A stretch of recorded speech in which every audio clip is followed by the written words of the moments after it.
Assalamualaikum warahmatullahi wabarakatuh.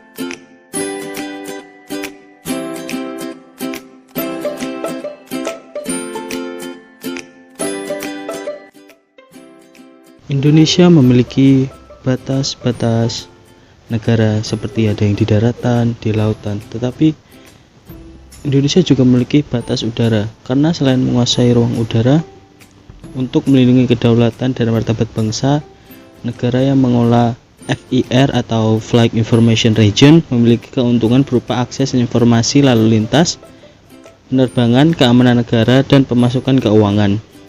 Indonesia memiliki 2 FIR.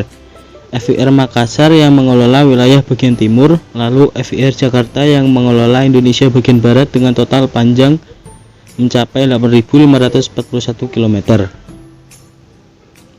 Selanjutnya, batas udara suatu negara dibagi dua, yaitu batas horizontal dan batas vertikal. Batas-batas ini lebih bebas dan lebih mudah dilanggar karena sulit dijaga dan menjaganya memakan cukup banyak biaya. Batas udara vertikal Indonesia. Batas udara vertikal Indonesia adalah area udara setinggi 110 km dan konfigurasi ketinggian permukaan negara Indonesia.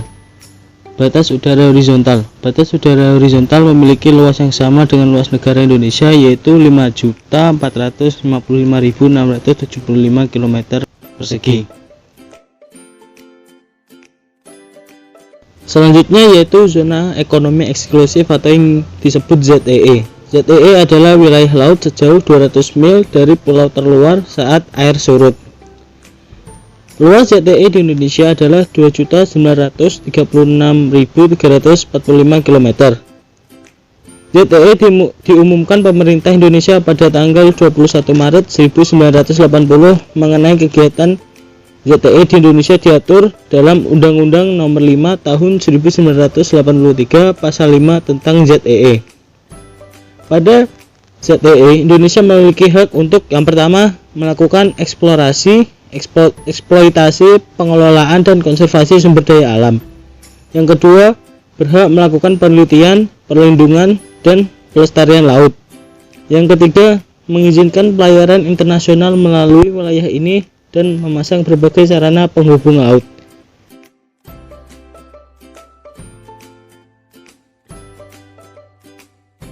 Batas laut teritorial menggunakan garis hayal yang berjarak 12 mil ke arah laut lepas. Garis hayal merupakan garis yang menghubungkan titik dari ujung terluar pulau-pulau pada suatu negara. Di dalam batas laut teritorial terdapat laut pedalaman. Laut pedalaman merupakan laut yang berada di dalam garis besar teritorial. Apabila ada dua negara memiliki lebar lautan pembatas kurang dari 24 mil, maka batas laut teritorial adalah titik tengah antara jarak dua negara. Suatu negara memiliki kedaulatan penuh atas segala kegiatan atau sumber daya alam di batas laut teritorial. Hukum laut di Indonesia sejak zaman kemerdekaan telah mengalami beberapa kali perubahan. Pada awalnya, hukum Belanda dalam Ordonansi Laut Teritorial tahun 1939 menjelaskan bahwa laut teritorial Indonesia berjarak 3 mil ke arah laut lepas. Akibat adanya konflik ekonomi dan politik, hukum tersebut berubah seperti yang dikemukakan dalam Deklarasi Juanda tahun 1957. Batas laut teritorial Indonesia menjadi 12 mil ke arah laut lepas.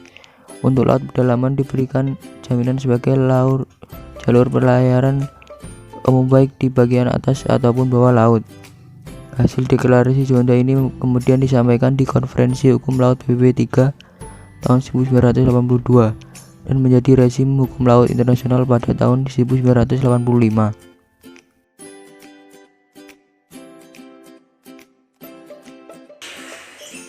Batas landas kontinen. Pengertian batas landas kontinen. Batas landas kontinen adalah batas dasar laut dari segi geologi yang merupakan kelanjutan dari benua. Lautan pada batas laut ini merupakan lautan yang masih dangkal yang mempunyai kedalaman kurang dari 200 meter.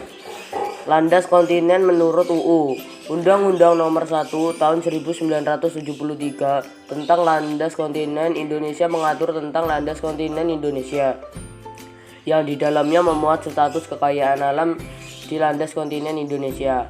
eksplorasi, eksploitasi, dan penyelidikan ilmiah, instalasi, pencemaran, yurisdiksi negara, perlindungan terhadap kepentingan-kepentingan lain, dan ketentuan-ketentuan pidana. Undang-undang tentang landas kontinen dibentuk untuk menuangkan azas-azas dan dasar-dasar pokok kebijakan agar terdapat dasar yang kokoh bagi pelaksana hak-hak atas kekayaan yang diperoleh dari landas kontinen dan demi kepastian hukum. Di samping hal-hal yang bersifat umum seperti sifat dan ruang lingkup kekuasaan negara atas landas kontinen, undang-undang ini juga memberikan dasar bagi pengaturan eksplorasi dan eksploitasi, serta penyelidikan jumlah atas kekayaan alam di landas kontinen dan masalah-masalahnya. Undang-Undang Nomor 1 Tahun 1973 tentang Landas Kontinen Indonesia disahkan di Jakarta pada tanggal 6 Januari 1973 oleh Presiden Soeharto. Undang-Undang Nomor 1 Tahun 1973 tentang Landas Kontinen Indonesia diundangkan oleh Mensesnek Sudarmo SH pada tanggal 6 Januari 1973 di Jakarta.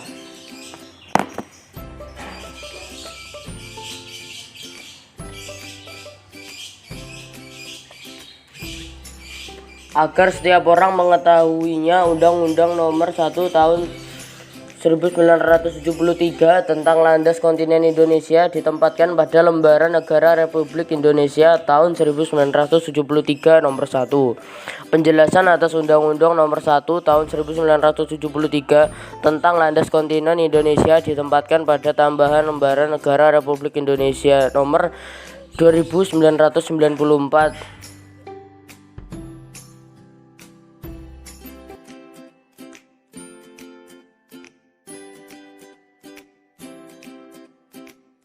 Lautan Indonesia sendiri jauh lebih luas dibandingkan daratannya.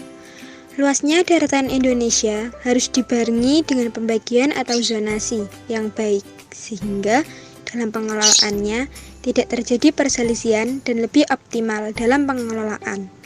Pembagian Laut Indonesia menurut UNCLOS tahun 1982 yang ditandatangani oleh 119 negara termasuk NKRI di Konvensi PBB tahun 1982, Undang-Undang Kelautan Nomor 32 Tahun 2014. Wilayah laut terdiri atas wilayah perairan dan wilayah yurisdiksi serta laut lepas dan kawasan dasar laut internasional.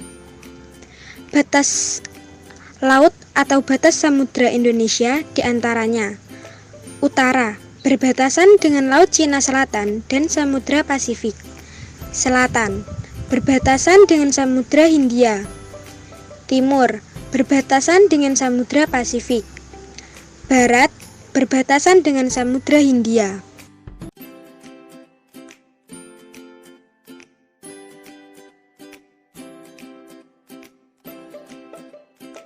Batas daratan wilayah Indonesia dibagi menjadi 4. Yang pertama, utara. Di bagian daratan utara, wilayah Indonesia berbatasan langsung dengan Malaysia. Wilayah daratan yang berbatasan dengan Malaysia ini adalah Pulau Kalimantan. Demikian, di wilayah utara Indonesia dan Malaysia juga memiliki perbatasan di perairan, yaitu di Selat Malaka. Lalu, perairan di Indonesia juga berbatasan dengan 5 negara lainnya, yaitu Republik Palau, Singapura, Thailand, Vietnam, dan Filipina.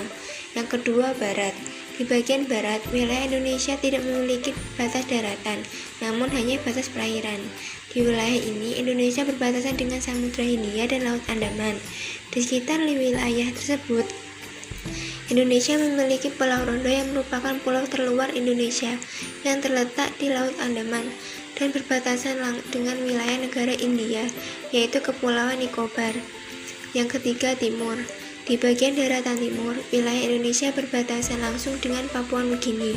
Wilayah daratan yang berbatasan dengan Papua Nugini ini adalah Provinsi Sandaun, atau nama resminya Provinsi Sepik Barat. Lalu, wilayah Papua Nugini yang berbatasan dengan Indonesia adalah Provinsi Barat, atau nama lainnya Provinsi Sungai Fly. Yang keempat, selatan. Di bagian selatan, Indonesia memiliki wilayah daratan yang berbatasan dengan Timur Leste. Wilayah daratan yang berbatasan dengan Timur Leste adalah Provinsi Nusa Tenggara Timur. Timur Leste dulunya wilayah Indonesia dikenal dengan Provinsi Timor Timur. Namun, pada tahun 1999 memisahkan diri dan menjadi negara sendiri. Lalu, di wilayah selatan ini, Indonesia juga memiliki perbatasan dengan perairan Australia.